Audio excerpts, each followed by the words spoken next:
ধরো সারাদিন কি একই সিরিয়াল দেখতে ভালো লাগে? কালকে টিভিতে নেট লাগিয়ে নতুন নতুন সিরিয়াল দেখবো। এখন কি আর করার আছে, যাক আজকের মতো এটাই দেখে নি।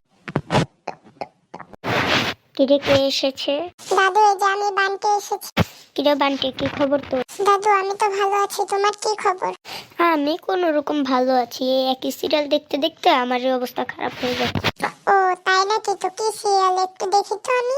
ও বেশ বেশ, আয় বস, দুজন দাদু নাতি মিলে দেখি সিরিয়ালটা। আচ্ছা দাদু, দাঁড়াও বসছি। কি দাদু, তুমি সারাদিন এসব ফালতু সিরিয়াল দেখো? হ্যাঁ রে, কি আর করবো, ভাবছি কালকে নেট লাগিয়ে নতুন নতুন সিরিয়াল। আচ্ছা, কালকে আমরা দুজন মিলে নেট লাগানোর পর নতুন নতুন সিরিয়াল দেখব। কালকে এই সিরিয়ালের দ্বিতীয় পর্ব আসতে চলেছে, তো সবাই অপেক্ষা করুন এই সিরিয়ালের দ্বিতীয় পর্বের জন্য। এই সিরিয়ালটি কালকে রাত 8টা বাজে আপলোড হবে। সো সবাই রেডি থাকুন আমাদের এই সিরিয়ালটি দেখার জন্য। আপনাদের সবাইকে আন্তরিকভাবে ধন্যবাদ। আপনাদের সবাইকে আন্তরিক